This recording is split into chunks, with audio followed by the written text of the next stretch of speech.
जय हिंद। नमस्कार। Unit and measurement lecture second, class 11 के फिजिक्स को हम स्टार्ट करने जा रहे हैं। पिछली वीडियो में हम लेक्चर 1 में फिजिकल क्वांटिटी के बारे में डिस्कस किया था।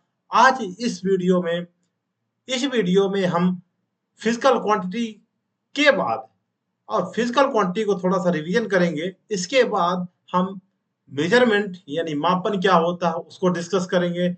मापन के बाद हम डायमेंशन पढ़ेंगे। ठीक है, तो स्टार्ट करते हैं। कल हमने पढ़ा था कि फंडामेंटल फिजिकल क्वांटिटी 7 टाइप्स की होती हैं और इस प्रकार से ये क्वांटिटी हो गई। इसके बाद system of units, unit of system. तो सिस्टम जो हमने देखा था कि यहाँ एमकेएस पद्धति हमने बताया था आपको, एमकेएस सिस्टम, सीजीएस सिस्टम और एफपीएस सिस्टम, ये 3 प्रकार के होते हैं और चौथा होता है एसआई सिस्टम। तो चारों प्रकार में से एसआई यूनिट जो था वो एमके, जो एसआई यूनिट है वो एमकेएस का ही एक फॉर्म रूप है, मतलब एक दूसरा रूप है। सीजीएस पद्धति किलोग्राम से छोटा मात्रक होता है और ये एफपीएस ये ब्रिटिश सिस्टम है। ठीक है, जिसको हम कहते हैं फुट पाउंड सेकेंड, यानी द्रव्यमान को नापने के लिए हमने एसआई पद्धति में किलोग्राम को लिया था। लेकिन अगर सीजीएस पद्धति में देखा जाए तो द्रव्यमान को यानी मास को मेजरमेंट करने के लिए ग्राम को लेंगे, और अगर फुट पाउंड सेकेंड यानी ब्रिटिश पद्धति से हमें लेना तो पाउंड होगा। तो इस प्रकार से हमने कल डिस्कस किया था कि 7 फंडामेंटल क्वांटिटीज होती हैं। इसके बाद 7 यूनिट भी हो गई हैं, जैसे मास का किलोग्राम, लेंथ का मीटर, टाइम का सेकेंड, टेम्परेचर का केल्विन, करंट का ए, करंट को ए से डिनोट करेंगे, एम्पियर जिसको कहते हैं, एम्पियर होता है।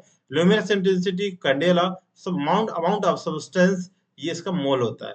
हमने ये कल ये भी बताया था कि किसी भी फिजिकल क्वांटिटी में जो पावर होता है वो बीमा कहलाता है, डायमेंशन कहलाता है।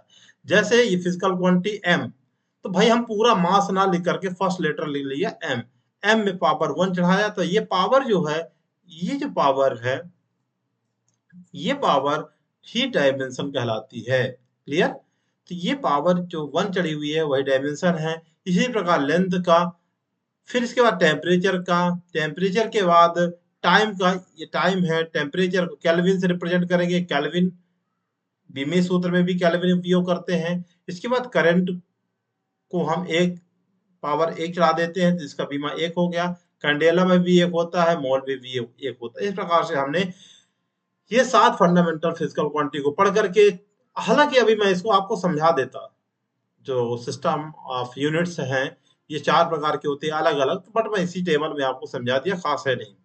ठीक है, कुछ इंपॉर्टेंट यूनिट भी होती है प्रैक्टिकल, जिनको हम अपने बोलचाल दैनिक डेली लाइफ में जो कि हम बोलते हैं, जैसे मान लीजिए घंटा आवर हो गया, मीटर हो गया, किलोमीटर हो गया, इस प्रकार से कुछ यूनिट होती हैं।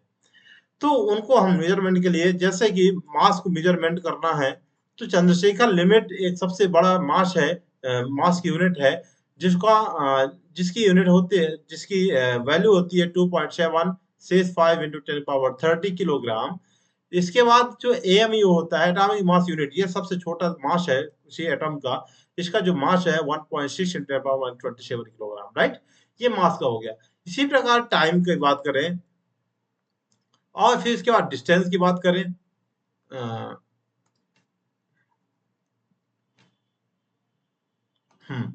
इसके बाद मास हो गया, टाइम हो गया, लेंथ हो गया, यानी लेंथ।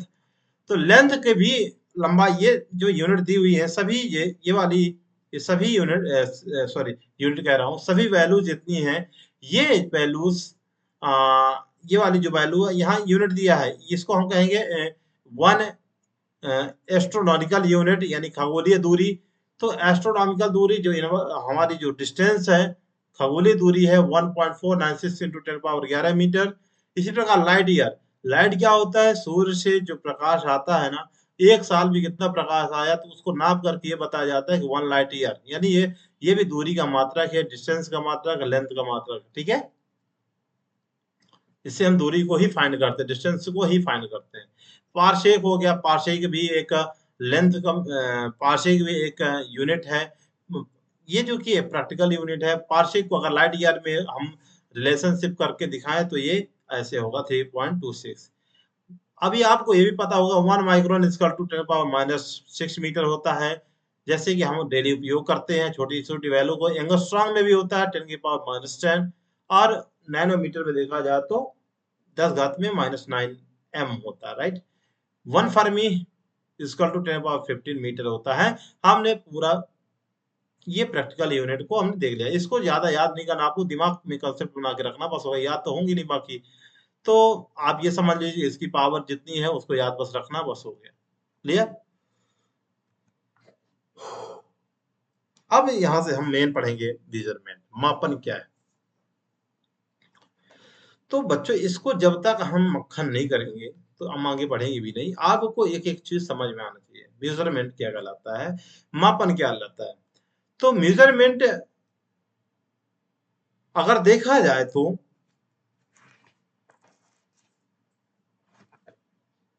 हम क्या करते हैं, किसी जैसे कि एक एग्जांपल में हम देखते हैं, एक एग्जांपल ले लेते हैं।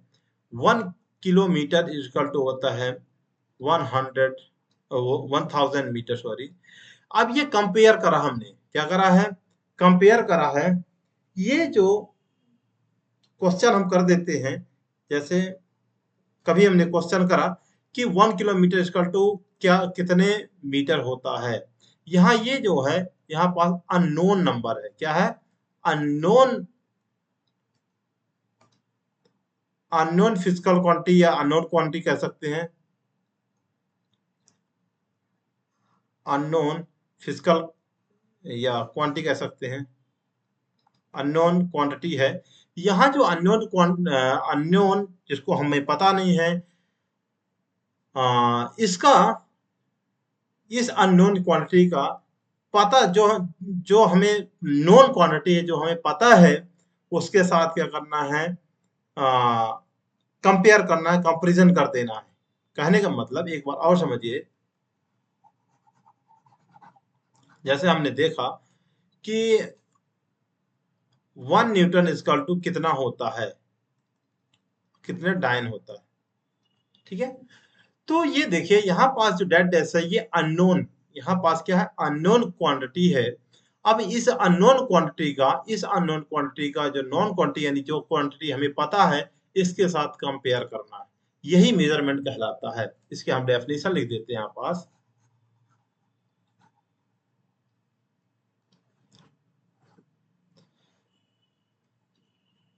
द comparison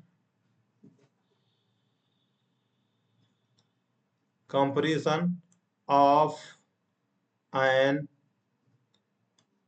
unknown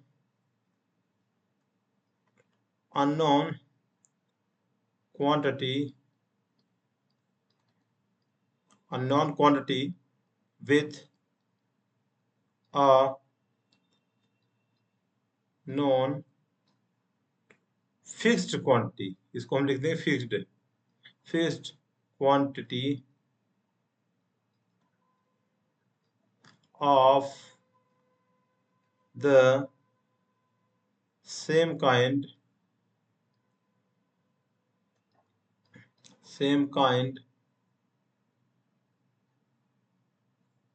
ठीक है।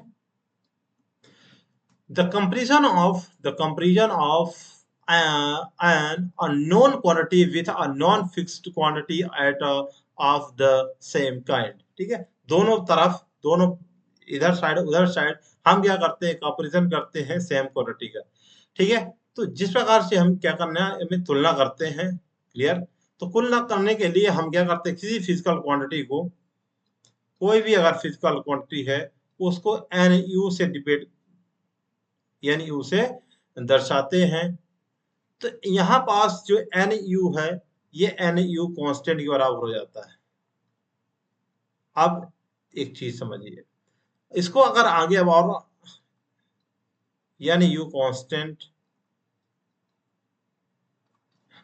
n प्रोपोर्शन टू हो जाएगा 1, n proportion to 1 upon u, ये आपको मिला।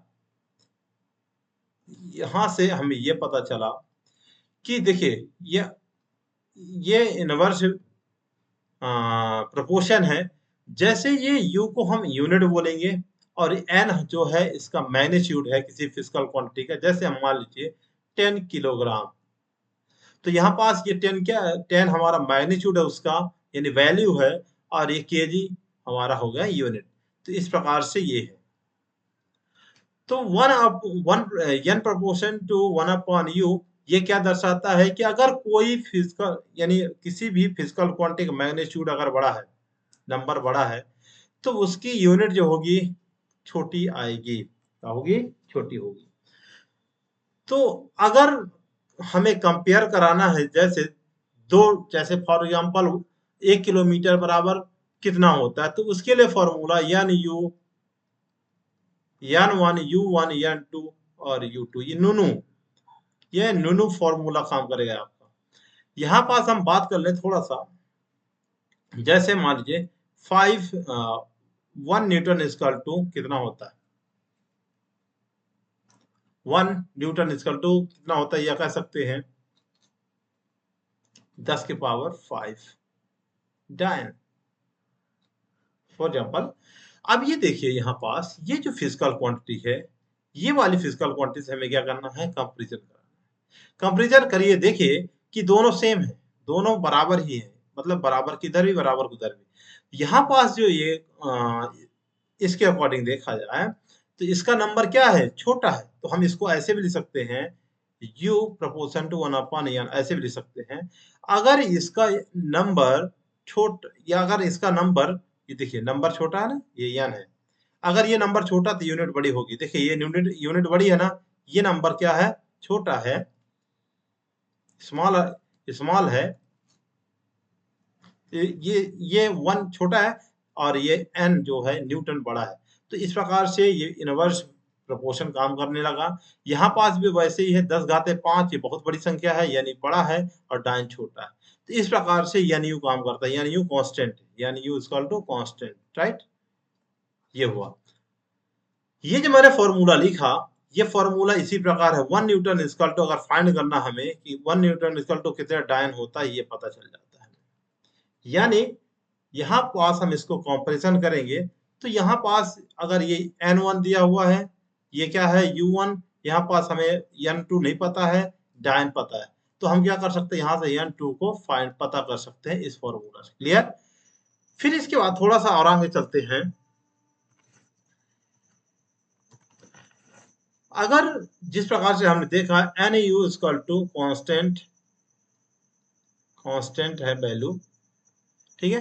तो इसके लिए अगर हमें ग्राफ निकालना चाहते हैं, अगर हम इसके लिए ग्राफ निकालना चाहते हैं, तो ग्राफ कैसे बनेगा, किसके बिटवीन बनाना है, n और u के बिटवीन हमें ग्राफ बनाना है।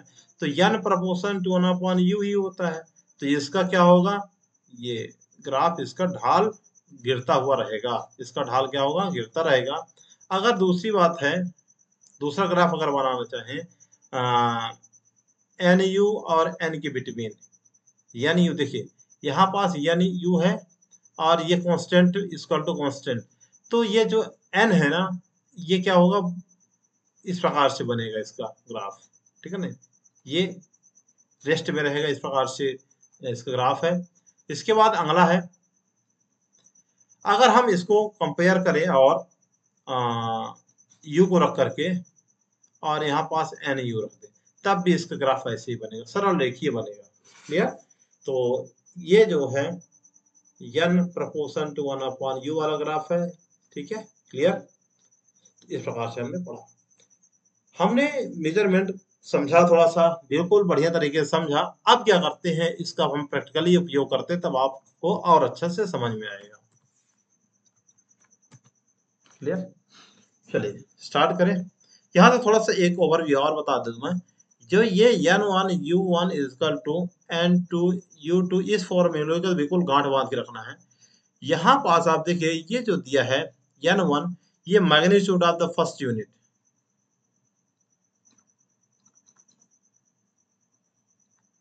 ऑफ फर्स्ट यूनिट, यानी पहले यूनिट का ये मैग्नीट्यूड है।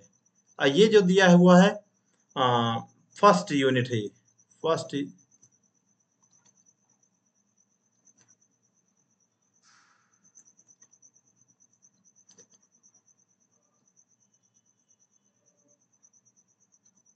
फर्स्ट यूनिट है। इसी प्रकार देखा जाए तो ये सेकंड यूनिट हो गया।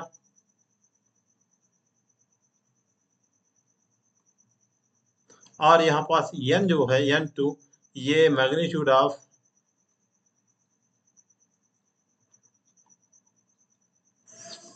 Second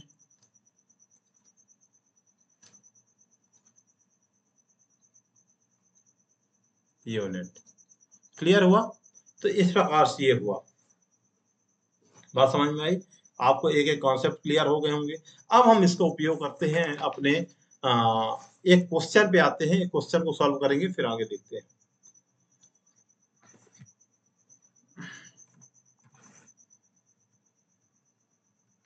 question number 1।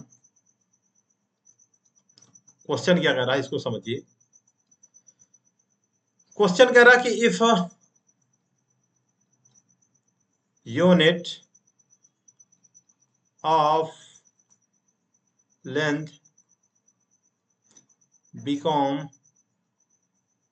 becomes double. अगर किसी भी यूनिट की लंबाई जो है वो क्या है, डबल है।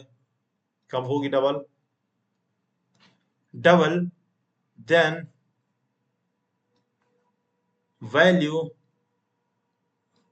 Value of area 6 metre square in new unit. इसको हम कैसे सॉल्व करेंगे ये बताया जाए। क्वेश्चन है, सॉल्यूशन इसका। तो देखिए, यदि बोला है if unit of length become double, क्या होती है? अगर वो लेंथ की यूनिट जो है वो अगर डबल हो जाती है, देन वैल्यू एरिया 6 मीटर इन न्यू यूनिट। मतलब कि हमें वैल्यू फाइंड करना है। क्या करना है? वैल्यू फाइंड करना है 6 मीटर स्क्वायर में पहली, मतलब नई यूनिट का मान निकालना है। तो नई यूनिट का तो एरिया मान लीजिए, एरिया कितना दिया हुआ है? एरिया इक्वल टू दिया है 6 मीटर स्क्वायर। तो ये क्या है? एरिया हमारा इन न्यू यूनिट है। कैसा है? इसको एरिया हमें फाइंड करना है न्यू यूनिट में। तो इसको जब हम फॉर्मूला रखेंगे नू वाला, n1 u1 is equal to n2 u2, ये फॉर्मूला हम अगर रखें, इसी फॉर्मूला से आ जाएगा। उपयोग करें फॉर्मूला का। तो देखिए, यहां पास ये हमारा ऑलरेडी गिवन है, पहले वाली यूनिट। वैल्यू यहाँ दिया ना, value of area 6 metre square in new unit, नहीं दूसरी यूनिट हमें पता करना है। ओके, दूसरे न्यू नई यूनिट में हमें सेकंड को पता करना है। तो n1 दिया हुआ है, यहाँ पास देखिए n1 दिया है, कितना दिया है? 6। और ये इसका यूनिट लिखा है metre square is equal to n2 हमें नहीं पता है, इसकी यूनिट कितनी हुई है? इसको हम बोल दें m डैश का स्क्वायर। अब यहाँ पास देखिए, यूनिट ऑफ लेंथ यानी लंबाई का जो यूनिट है मीटर है, डबल हो जाता है। यानी पहले का क्या हो जाता है? n2 इंटू ये डबल हो जाता है, यानी 2m हो जाता है स्क्वायर। इसको कर दें तो 6 metre square equal to n2 4 metre का स्क्वायर। तो मीटर से मीटर यहाँ कटेंगे, मीटर से मीटर कट गया, तो n2 इक्वल टू आया 6 अपॉन 4, यानी इस प्रकार से आया, n2 का मान आ गया। यानी कहा जाए तो यदि यूनिट उसकी लेंथ की यूनिट अगर डबल हो जाती है, और वैल्यू क्या होता है? Area of 6 metre square in new unit, मतलब 6 मीटर स्क्वायर। पहली नई यूनिट कितनी होगी तो वो हमें लिखना है यहाँ पास। अब हम क्या करेंगे? इसमें यहाँ पास पुट कर देंगे यहाँ पास, तो आ जाएगा। क्लियर? तो 6 3/2, यानी कहने का मतलब 6 मीटर स्क्वायर इक्वल टू कितना हो जाएगा हमारा नई यूनिट में? 2/3 मीटर स्क्वायर हो जाएगा। क्लियर? इस प्रकार से इसका आंसर। जैसे कि एक और क्वेश्चन है, बहुत अच्छा है, बहुत अच्छा क्वेश्चन सेकेंड है। बोल रहा है कि कन्वर्ट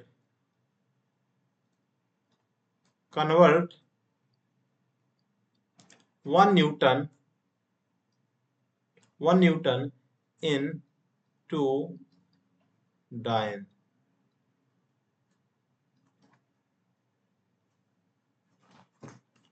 हाँ जी,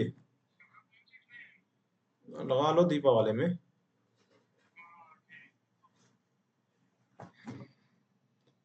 कन्वर्ट वन डाइन। तो आप देखिए, बहुत अच्छा क्वेश्चन, इसको न्यूनू वाला को फॉर्मूला अप्लाई करना है, n one u one equal to n two u two. अब यहाँ वन यूनिट, यहाँ दिया फर्स्ट यूनिट तो ऑलरेडी गिवन है, 1 न्यूटन। कितना दिया हुआ है? 1 न्यूटन। तो 1 न्यूटन को अगर देखा जाए तो ये फोर्स का मात्रक है, force kilogram metre per second square equal to 1 newton होता है। तो वन, इसका तो मैग्नीट्यूड कितना होगा? 1। यूनिट कितनी हुई? न्यूटन। न्यूटन को हम लिख सकते हैं किलोग्राम मीटर अपॉन सेकेंड का square equal to n two into, unit already given है यहाँ डाइन, किसमें हमें निकालना है? डाइन में। ठीक है, अब आ जाएगा, देखिए डाइन को हम और आगे अगर वेरीफाई करते हैं तो डाइन की जगह हम लिख सकते हैं 1 डाइन इक्वल टू, यहाँ पर लिख दूं 1 डाइन इक्वल टू सेंटीमीटर, एक मिनट, ग्राम सेंटीमीटर अपॉन सेकेंड का स्क्वायर, ये एक डाइन की वैल्यू होती है। क्लियर? तो हम यहाँ पास लिख देंगे सेंटीमीटर ग्राम, ग्राम सेंटीमीटर अपॉन सेकेंड का स्क्वायर। अब यहाँ पास हम क्या करेंगे, इसको हम कंपेयर करेंगे, तो 1 × 1 किलोग्राम में कितने ग्राम होते हैं? तो हम लिख देंगे 1 2 3 ग्राम, इनटू 1 मीटर में 1 2 सेंटीमीटर हो जाएगा, अपॉन सेकेंड का square equal to n two into gram centimetre upon second का स्क्वायर। कुछ कटने वाला, देखिए यहाँ से ग्राम से ये वाला ग्राम कटेगा, सेंटीमीटर से सेंटीमीटर ये कटेगा, सेकंड से सेकंड ये कट जाएगा। तो n टू इक्वल टू हमारा आएगा, कितने जीरो हो गए? 2 2 3 10 घाते 5। देखिए, तो n टू इक्वल टू आ गया हमारा 10 घाते 5। कहा जाए तो हम यहाँ पास वैल्यू पुट करेंगे, तो 1 न्यूटन इक्वल टू कितना हो जाता है? 10 घाते 5 10 की पावर 5 डाइन, इसका आंसर हो जाएगा। क्लियर? ये आपके दिमाग में बिल्कुल दिल दिमाग खोपड़ी में घुस गया होगा। क्लियर? एक और क्वेश्चन करते हैं, बहुत अच्छा क्वेश्चन है, फिर मजा आएगा, फिर आगे हम बढ़ते हैं। राइट, क्वेश्चन नंबर 3 है। अब मैं क्यों बता रहा हूं भाई measurement question? Measurement question already पूछा है नीट में, ठीक है, इसलिए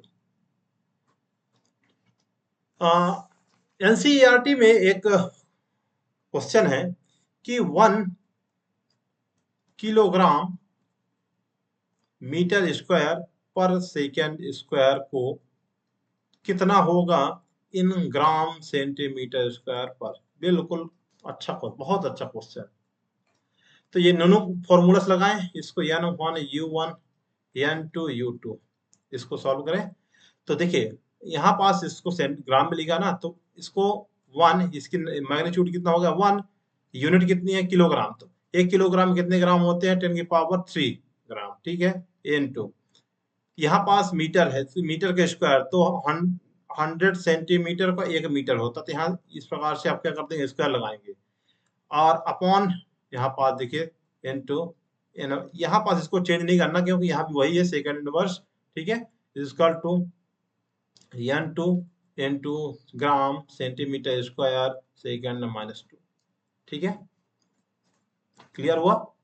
अब क्या करते हैं, इसको और आगे हम सॉल्व करेंगे। 1 इंटू 10 की पावर 5 ग्राम, सॉरी 10 की पावर 3 ग्राम है यहाँ पास, इनटू, अब ये देखिए स्क्वायर है ना, तो ये हो जाएगा 10 की पावर 4, क्योंकि 2 2 4 जीरो हो जाएंगे, centimetre square into second -2 equal to n2 into gram centimetre square. अभी देखिए दोनों पक्ष से कुछ कटेंगे, काटेंगे हम इसको, ग्राम से ग्राम ये कटेगा, सेंटीमीटर स्क्वायर सेंटीमीटर ये कट जाएगा, सेकंड से सेकंड ये कट जाएगा। तो n2 इक्वल टू कितना आया हमें? 10 घाते 7। तो ये हुआ आंसर इसका। हम ऐसे इसको पता करते। क्लियर? एनसीईआरटी में फिल इन द ब्लैंक्स में है। क्लियर? तो इस प्रकार से हमने जो बहुत अच्छे-अच्छे क्वेश्चन थे, किस प्रकार से हम कन्वर्ट करते हैं, कन्वर्सिंग यूनिट है ये, ठीक है ना? कन्वर्ट कर दिया हमने, मतलब न्यूटन से डाइन, डाइन से न्यूटन, सेंटीमीटर से मीटर, मीटर से किलोमीटर, इस प्रकार से हमने क्या करा, कन्वर्ट करा। ठीक है? कुछ और अगर क्वेश्चन अगर हमें करना है तो हम और क्वेश्चन कर सकते हैं, जैसे कि एक और क्वेश्चन कर लें, चलिए।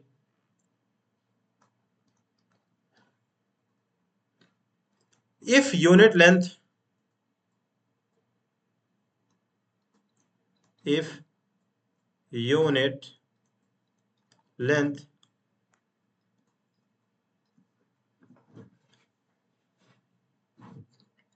(10 meter) and unit of mass is 5 kilogram and unit of time is 2 seconds, find value of 10 joule energy is new system of unit। ये है क्वेश्चन, हमको पता करना सॉल्यूशन इसका। हम यदि यूनिट लंबाई पता है, यदि यूनिट मात्रक लंबाई 10 मीटर है और यूनिट ऑफ, यहाँ पास यूनिट ऑफ लिखना चाहिए था मेरे, unit of length 10 metre and unit of mass 5 kilogram and unit of time 2 second अगर दिया है तो find the value of 10 joule. देखिए एनर्जी की value 10 joule energy, 10 joule energy new system of unit, मतलब मात्रक के नए सिस्टम, उसको हमें पता करना है। तो एनर्जी ऑलरेडी गिवन कितनी है, एनर्जी हमें 10 जूल दिया है, 10 जूल लिखा है।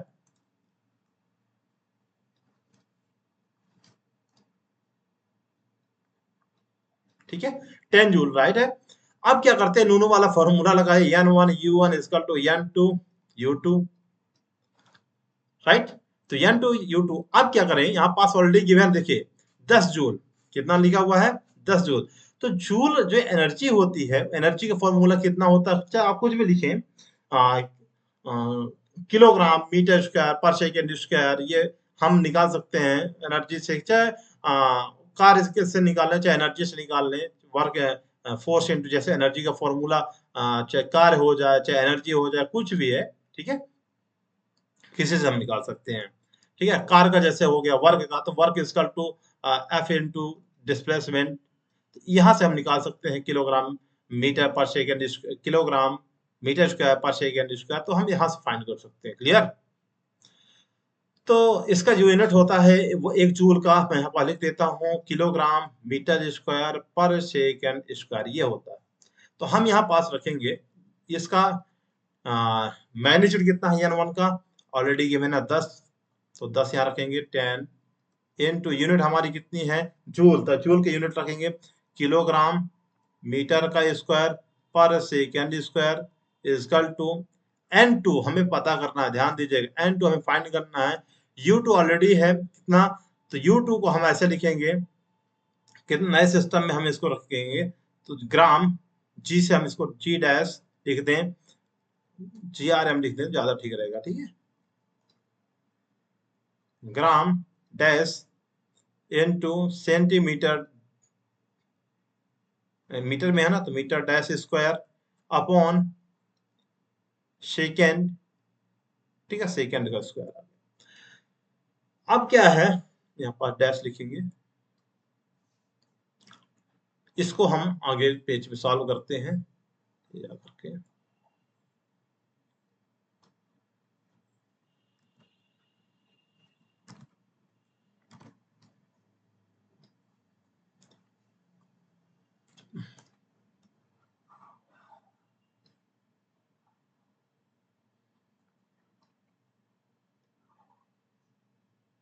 चलिए इसको हम यहाँ से सॉल्व करेंगे। देखिए अब यहाँ पास तो क्या दिया है, किलोग्राम को हम जो लेंथ है और मास है ये अलग अलग दिया है। तो 10 इंटू मास जो हमें दिया है, मास कितना दिया है तो कि 5 है, कितना दिया हुआ है 5। तो हम इसको आगे बाद में अभी रखेंगे। किलोग्राम, देखिए किलोग्राम मीटर का स्क्वायर पर सेकेंड स्क्वायर हमें नई वैल्यू फाइंड करना है। एन टू हम यहाँ पास अब नए सिस्टम में वैल्यू इसको पुट करेंगे। ग्राम जो द्रव्यमान दिया है कितना किलोग्राम में दिया हुआ है 5 किलोग्राम।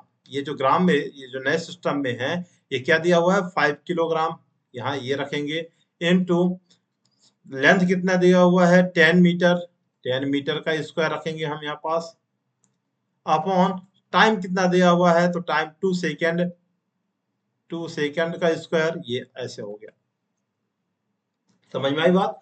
तो हमें यदि दिया है तो हम नए सिस्टम में इसको रखना है, जैसे ग्राम सेंटीमीटर और सेकेंड ये सब वैल्यू दिए हुए हैं, क्योंकि ऑलरेडी हमें नए सिस्टम में वैल्यू पता करना है और हमें 10 जूल दिया हुआ है। तो ये 10 जूल वाला ये है और भाई नए सिस्टम वाले यहाँ से है, इस पक्ष में करना है। चलिए स्टार्ट करें आगे। तो ये 10 into kilogram metre square per second square n two into 5 into 10 दहम 100, 10 into 10 100 into kilogram metre square upon 4 second square. अब कुछ कटने वाला आइटम है यहाँ पास, तो ये काट दें। ये देखिए काट दिया। बचा हमारे पास क्या, हमारे पास बचा 10 इक्वल टू एन टू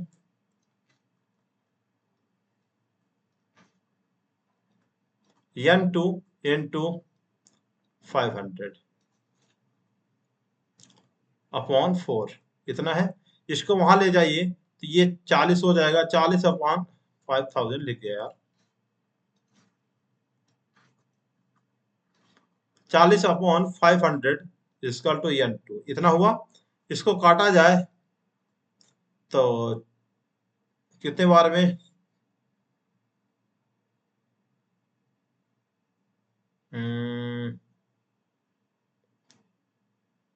अभी 10, हाँ ठीक,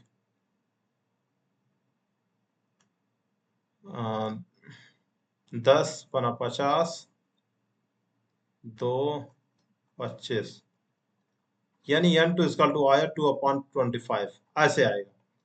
सही है ना, हाँ सही है। क्लियर। तो दूसरी यूनिट हमें पता चल गई 2 अपॉन इतना। तो हमने मेजरमेंट के क्वेश्चनों को सॉल्व करा कुछ। अब हम अगली हमारी क्लास होगी, अगली क्लास में हम डायमेंशन को पढ़ेंगे बढ़िया तरीके से, डायमेंशन को समझेंगे। ठीक है, तो डायमेंशन को समझने के पहले कुछ बहुत इंपॉर्टेंट चीज को भी पढ़ेंगे ये सब। ठीक है, तो इस बस ये जो हमने समझा आज मेजरमेंट के इंपॉर्टेंट क्वेश्चन हमने किया, तो ये आप इस क्लास से बस इतना ही था, काफी था। हम अगली क्लास में ये समझेंगे कि ये बहुत अच्छा ये जो मैंने लिखा है कि ये नीट में इस बार भी क्वेश्चन पूछा था।